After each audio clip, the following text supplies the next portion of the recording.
Fala, meu aluno! Fala, minha aluna! Por cá, professora Clismane Alves, sua professora de processo penal, passando para dar continuidade aos nossos tópicos aí do seu edital da Polícia Militar do Estado do Ceará. Espero que você esteja bem, espero que você esteja disposto, porque agora a gente vai tratar sobre um assunto muito legal e que você já conhece aí, nem que seja por cima, que é o habeas corpus, tá certo? Que você tanto vê aí no artigo 5º da Constituição, né? E nas questões de artigo 5º da Constituição, acho que é uma das coisas que mais caem, né? É a questão da aplicação do HC. Tá bom? Beleza? Então vamos embora, vamos começar a trabalhar o nosso assunto de hoje. Aqui no nosso slide tem os nossos contatos, né? Caso você ainda não nos siga ou não tenha ainda salvado para tirar alguma eventual dúvida. Nossa matéria é o processo penal e hoje trataremos a respeito do HC, que a gente vai aqui trabalhar e conhecer como habeas corpus. Perfeito? Beleza? Vamos avançar. E já vamos começar a fazer a leitura do artigo 5º da Constituição que faz menção ao HC, né? Ó, artigo 5º. Todos são iguais perante a lei, sem distinção de qualquer natureza, garantindo-se aos brasileiros e aos estrangeiros residentes no país a inviolabilidade do direito à vida, à liberdade, à igualdade, à segurança e à propriedade nos termos seguintes. Aí a gente tem um inciso específico que vai tratar a respeito do habeas corpus, né? Conceder-se-á habeas corpus sempre que alguém sofrer ou achar ameaçado de sofrer violência ou coação em sua liberdade de locomoção por ilegalidade ou abuso de poder. Então, primeiro, a gente vai entender que esse HC é um instituto que você vai encontrar previsão tanto na Constituição, é um dispositivo constitucional, quanto no Código de Processo Penal. E é por isso que você conhece isso aqui como remédio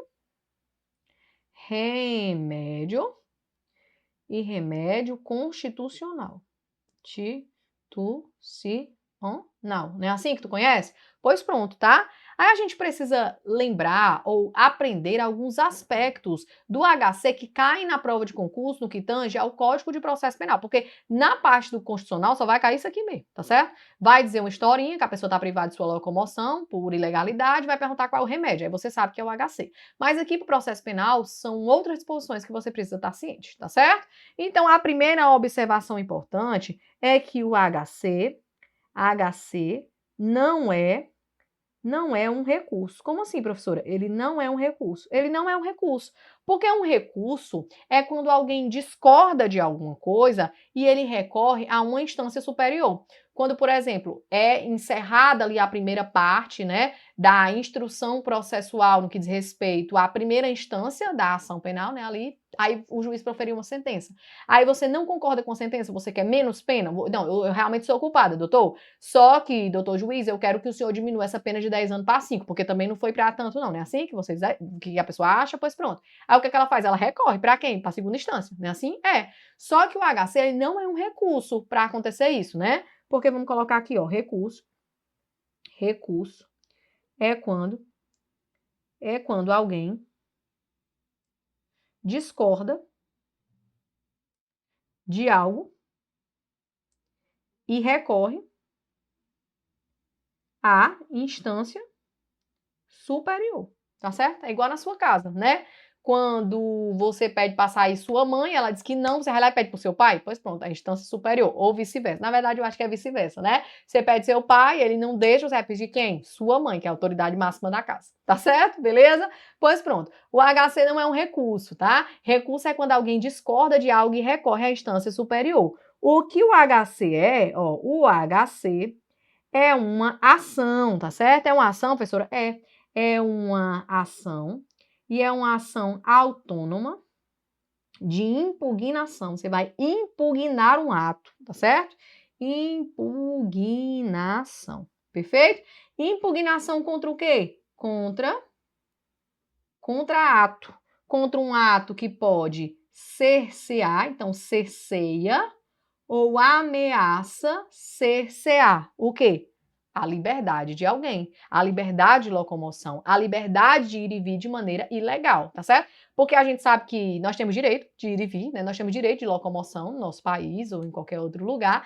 Entretanto, tem algumas causas, algumas situações, né, que a gente pode ser privado de nossa liberdade, quando, por exemplo, por meio de uma prisão temporária, quando por uma prisão em flagrante, quando preenchidos os requisitos para a prisão preventiva, certo? Agora, se você tem uma situação em que alguém está cerceando ou ameaçando o direito de ir e vir de alguém de maneira ilegal, aí a gente tem como entrar com uma ação autônoma de impugnação contra esse ato ilegal de ameaçar ou restringir a liberdade de alguém fora dos ditames legais. Tá certo?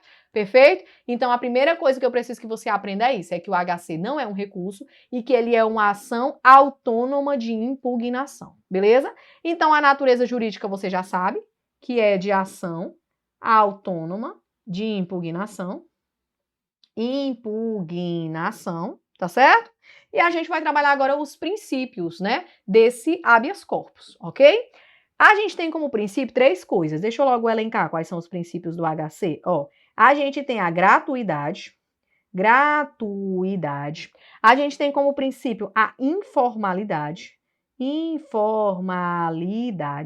a gente tem como princípio a celeridade, é o JIC, né? Celeridade. Princípios do HC, a gente tem o JIC, ok? Gratuidade por quê, professora? Porque é um direito de acesso, tá certo? Ele é gratuito. Você não precisa pagar nada para impetrar um habeas corpus. Por isso que a gente vai dizer aqui que a gratuidade faz menção ao direito de acesso, ok? Direito de acesso. Para que todos tenham acesso àquele recurso não, né? Perdão, àquele remédio constitucional, àquela ação de impugnação, tá bom? Beleza. Informalidade por quê, professora? Informalidade porque ele não tem forma prescrita em lei. Não existe nenhum artigo do Código de Processo Penal ou da própria Constituição Federal que diga assim, ó, o HC, ele tem que ser assim, assim, assim, ele tem que ir no cartório, tem que ser reconhecido firma, tem que ser autenticado, tem que ser isso, tem que ser aquilo. O que a gente vai ter são coisas que não podem faltar. A robustez daquele HC, algumas informações que são essenciais, mas não tem uma forma prescrita em lei, não tem uma formalidade. Inclusive, se você der um Google aí, você vai encontrar um caso emblemático de um HC que foi feito em um rolo de papel higiênico. O próprio preso fez, no rolo de papel higiênico, o HC dele. Tem HC, né, que eu já vi, de criança que faz pro juiz soltar o pai, né? Peço, por favor, que solte meu pai, fulano de tal, entendeu? Então, não tem uma forma prescrita em lei, não é necessário ter uma duplicata, não é necessário ir no cartório, autenticar, reconhecer firme e tal. Não precisa, porque ele é um instrumento informal, tá bom? Beleza? E por último, a gente tem a questão da celeridade, né, que a gente vai ter aqui uma preferência de julgamento, preferência no julgamento dessa ação, da sessão de impugnação. Por quê? Porque a gente está lidando com um dos direitos mais valiosos, né, da pessoa, inerente à pessoa, que é a liberdade de ir e vir, de se locomover, tá certo? Que está sendo cerceada de maneira ilegal, ok? Beleza? Tranquilos. Então, a gente vai avançar e trataremos agora dos legitimados. Mas antes da gente tratar dos legitimados, eu vou ler os artigos, tá certo? São poucos artigos que o nosso Código de Processo Penal reservou para tratar sobre isso aqui, mas é muito importante fazer a leitura, tá bom? Artigo 647. Dá-se habeas corpus, como nós já lemos, né? Sempre que alguém sofreu ou achar na iminência de sofrer violência ou coação de sua liberdade, de ir e vir, salvo nos casos de punição disciplinar. Um adendo aqui muito importante é que nas situações de prisões administrativas, né, por punição disciplinar, militar, né, nesse caso, porque somos nós militares, eu, né, no caso, que você ainda não é, mas você vai ser, se Deus quiser, que estão sujeitos a isso, não cabe o habeas corpus, tá certo? Porque a gente tem um regimento próprio que trata a respeito disso, né? E aí, se você foi punido, querido, disciplinarmente, não vai caber para você aqui o HC, não, tá certo? Tranquilos? 647A, no âmbito de sua competência jurisdicional, qualquer autoridade judicial poderá expedir de ofício ordem de habeas corpus, individual ou coletivo, quando no curso de qualquer processo judicial verificar por violação do ordenamento jurídico que alguém sofre ou se acha ameaçado de sofrer violência ou coação de sua liberdade de locomoção. Então, preciso que você compreenda esses institutos que estão aqui, principalmente se atente a essa questão aqui de punição disciplinar que cai bastante em prova, tá? Daqui a pouco a gente vai ler de novo esses artigos para apontar algumas coisas importantes. Mas agora eu quero tratar com você a respeito dos legitimados. Quem é que pode impetrar esse habeas corpus, né? Então vamos lá, ó. Primeiro, questão de legitimados. A gente vai ter uma legitimidade ativa, tá certo? Ativa, que a gente vai chamar de impetrante. E esse impetrante pode ser qualquer pessoa, tá certo? Qualquer pessoa. Qualquer pessoa, professora, eu acabei de dizer que tem situações de HC que foram impetradas pelo próprio preso, e eu disse também que tem uma situação de HC que foi impetrada por uma criança. E criança pode? Pode. Porque o artigo não fala de idade. O HC tem que ser impetrado por adultos. Não, ele fala que pode ser por qualquer pessoa. A criança não é uma pessoa? É. Então, nessa situação, a criança também pode, tá certo? Desde que, é claro, esteja ali com os requisitos mínimos, né, para a feitura de um HC, tá certo? Então, a legitimidade ativa, o impetrante pode ser qualquer pessoa. Inclusive, não se exige capacidade postulatória. Em termos mais simples, não precisa ser advogado. Então, quer dizer, professora, que eu não preciso de um advogado para impetrar um habeas corpus? Isso aí, parabéns, entendeu completamente. Qualquer pessoa pode. Se até uma criança pode, para que eu preciso do advogado, né? Se até o preso pode no rolo de papel higiênico, porque não há formalidade, por que eu preciso do advogado? Então, é o único remédio constitucional que não necessita de capacidade postulatória para que seja impetrado. Tá certo? Acredito eu que seja por razão da delicadeza, né, desse direito que está sendo violado, que é o de ir e vir, tá bom? Beleza? Então, aqui qualquer pessoa, não existe capacidade postulatória, logo não precisa de advogado, ok? Inclusive, o juiz, como você leu aqui comigo aqui em cima, e o MP podem impetrar. Tá certo? Ok? Beleza? Só que a gente também tem a legitimidade passiva. Tá bom? A gente tem a legitimidade passiva que vai fazer menção à autoridade coatora. Coatora, não é isso? A autoridade coatora, quem é que está cesseando a liberdade? É um delegado de polícia que não tem mais motivo para persistir ali, por exemplo, a prisão em flagrante, né? A pessoa já foi solta, mas ele não foi convertida, por exemplo, o flagrante em preventivo e ele continua prendendo a pessoa dentro da delegacia? Ou será que é o juiz que, mesmo tendo ali os requisitos, mesmo tendo ali tudo corroborando para que a pessoa possa responder em liberdade, ele não quer soltar, né? Então, aqui a legitimidade passiva faz menção à autoridade coatora, beleza?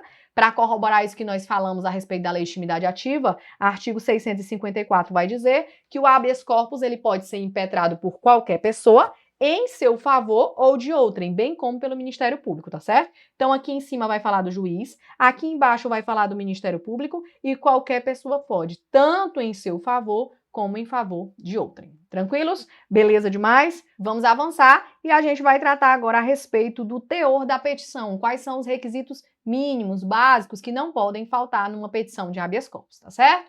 Artigo 654, parágrafo 1º, vai dizer que a petição conterá, primeiro, o nome da pessoa que sofreu ou está ameaçada de sofrer essa violência, é claro, né? Ou a coação, e o de quem exerce a violência, coação ou ameaça. Eu preciso saber contra quem você está impetrando e quem é que é o paciente daquele HC, tá bom? Então, aqui, ó, o nome das duas pessoas, tanto da pessoa que está ali sendo vítima da restrição da liberdade, como da pessoa que está restringindo a liberdade dela, ou ameaçando, né? Tem que ter também a declaração da espécie de constrangimento, ou em casos de simples ameaça de coação, as razões em que se funda o seu temor. Então, tem que ter isso aqui, tá? C. A assinatura do impetrante tem que ter, a pessoa que está fazendo ali aquele HC, que está impetrando, ou de alguém a seu rogo, né? Quando não souber ou não puder escrever. E a designação das respectivas residências, tanto de quem assinou, como de quem está ali impetrando, né? Em nome de quem está sendo assinado, tá certo? E aqui, por último, o parágrafo 2º, os juízes e os tribunais têm competência para expedir de ofício, como nós já tratamos, ordem de habeas corpus, quando no curso do processo verificarem que alguém sofre ou está na iminência de sofrer essa coação ilegal. Então pode o MP, então pode o juiz, então pode qualquer pessoa, inclusive criança, inclusive quem não sabe escrever, desde que alguém assine por ela, tá bom? Então esses daqui são os requisitos mínimos, né, da petição, é o teor do que tem de haver numa petição. Nós também temos as modalidades de HC, né? Aliás, antes da gente tratar das modalidades, vamos tratar a respeito das partes? Deixa eu colocar aqui embaixo, ó. Não, deixa eu colocar aqui em cima. Quem são as partes do HC, né? Só para a gente identificar, nós já tratamos, mas só para a gente aprender as nomenclaturas corretas, tá certo? Primeiro, quem dá início dá início. É o quê? Quem dá início... Não, deixa eu apagar, porque ficou baixaria demais, né? Vamos lá de novo. Ó, primeiro, partes. Partes do HC. Primeira parte, quem dá início. Quem dá início à petição, né? Aí o nome dessa pessoa aqui a gente vai chamar de impetrante. Ok? A nomenclatura correta é impetrante. 2. Quem está sendo ameaçado? Está sendo ameaçado. Ameaçado ou cerceado, né? Cerceado. Quem é essa pessoa? Essa pessoa aqui vai ser o paciente. Paciente. Não é um remédio? Remédio constitucional? Então, ele é paciente, tá certo? A gente só dá remédio para quem tá doente, né? Para quem é paciente. E 3, aqui embaixo, a gente vai ter quem e quem exerce a violência, a coação, tá certo? Vou colocar assim violência que você entende. E aqui você já sabe que é o impetrado ou coator, ok? Que está coagindo alguém. Um detalhe importante é que essa pessoa aqui, quem está exercendo, pode ser um particular. Ser impetrado contra particular. Claro que é mais difícil, né? Mas já aconteceu, tá certo? Quando, por exemplo, a pessoa precisou passar por um procedimento cirúrgico, não tem condições de pagar e o responsável pelo aquele hospital está prendendo a pessoa lá dentro, não deixa sair enquanto não pagar. Aqui ele está restringindo a liberdade de locomoção de alguém e ele pode sim ser aqui, né, o impetrado desse remédio constitucional, que é o habeas corpus, tá certo? Beleza? Então nós temos o impetrante, que é quem produz a peça, quem dá início. Nós temos a pessoa que está sendo ameaçada ou cerceada, que é o paciente, e nós temos quem exerce essa violência, né? Essa restrição da liberdade da pessoa, que é o impetrado ou coator e que pode, inclusive, ser um particular. Show? Agora a gente tem as finalidades, eu acredito que já esteja quase terminando aqui o nosso assunto, as modalidades do HC, e eu vou novamente ler o 647, tá? Dá-se habeas corpus sempre que alguém sofrer, ou se achar na iminência de sofrer, violência ou coação de sua liberdade de ir e vir, salvo nos casos de punição disciplinar que ninguém pode fazer nada, né? Porque você viu porque quem sabia que era pau, né? Assim, na polícia? Pois pronto, tá? Aqui a primeira modalidade é quando alguém sofrer. Se a pessoa sofreu é porque já está acontecendo. Se já está acontecendo, o tipo de HC, a modalidade do HC é um HC repressivo.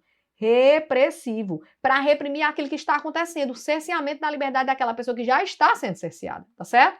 Aí o juiz ele vai expedir um negócio que a gente vai chamar de alvará. Um alvará, para quê? Para que a pessoa seja liberta, tá certo? Libertada dessa prisão, né? Seja aí de um particular ou de um público, de um agente público, tá bom? Então, sofrer é repressivo e a gente vai ter o alvará. Agora, a pessoa ela pode estar na iminência, né? Tá bem pertinho, iminência de sofrer. Se ela tá na iminência, aí aqui vai ser um HC preventivo. Deixa eu apagar aqui, que eu coloquei, foi um R, e não é um R, é um P, tá? Deixa eu te ajeitar. Preventivo. Se ela tá na iminência de sofrer, eu vou ter um HC que previna que aquilo aconteça, né? Não aconteceu, nem vai acontecer por conta do HC preventivo, tá certo? Aí o nome disso aqui é salvo-conduto, o documento que vai ser expedido lá, tá certo? Para que a pessoa não seja aí cerceada de sua liberdade por qualquer coisa. E por último, a gente tem uma situação excepcional, que é o HC trancativo. Trancativo e trancativo já tá dizendo, né? É para trancar alguma coisa, trancar a ação penal, trancar o inquérito policial, tá certo? E nessas situações aqui ele será trancado por 3 motivos. Primeiro é quando for observada ali a questão da extinção de punibilidade. Punibilidade. A pessoa ela não pode mais nem ser punida, para que tá rolando uma ação penal nesse sentido, né? Que pode, inclusive, vir ali a prejudicar a sua liberdade de ir e vir, tá certo? Então, uma das possibilidades da impetração dessa situação excepcional de HC, que é o HC trancativo, é nas situações em que haja aqui a extinção da punibilidade, que já tenha havido a extinção da punibilidade dessa pessoa, tá bom? Uma segunda situação é quando houver falta de justa causa para ação penal. Não tem nem requisitos mínimos para indiciar ninguém, não tem requisitos mínimos para ser oferecida a denúncia. Então, aqui, por falta de justa causa, a gente pode também ter a questão do HC trancativo. E a terceira situação é quando nós estivermos diante de uma situação que é um fato atípico, tá certo? Atípico. Se eu, por exemplo, começo a namorar com meu irmão, é feio? É, mas é crime? É não. Aí o delegado começa a me investigar porque eu estou namorando com meu irmão. Pode não. Por quê? Porque não há tipicidade formal nessa situação. Então a gente pode ter aqui a solicitação, né? A gente pode impetrar um HC trancativo para que o juiz, né, faça efetivamente o trancamento, né, dessa ação penal ou desse inquérito policial com base aqui na falta, né, ou na situação dessas três coisas: extinção de punibilidade, falta de justa causa para o oferecimento da ação penal ou ainda por fato atípico. Perfeito, meus alunos, tranquilos? Então, para nós finalizarmos esse bloco de hoje, né, esse bloco de agora, sobre esse assunto, essa primeira parte do HC, nós vamos responder 3 questões para finalizar com chave de ouro, tá certo? Vamos lá, então, para a nossa primeira questão. Na realidade, são 4 questões nesse bloco. Primeiro, o habeas corpus é uma ação de natureza constitucional destinada a coibir qualquer ilegalidade ou abuso de poder contra a liberdade de locomoção. Perfeito, não é não? É um recurso? É não, ele é uma ação, tá certo? Ele é uma ação autônoma de impugnação que vai se destinar de fato a coibir qualquer tipo de ilegalidade ou abuso de poder contra a liberdade de locomoção de alguém. É para isso que o HC serve, tá certo? Perfeito, isso aqui, gabarito letra A, diamante. B. Ele é um recurso? Não, ele não é um recurso, preciso nem ler o resto. Ele é um remédio constitucional? Ele é. Ele é de caráter liberatório? É, né?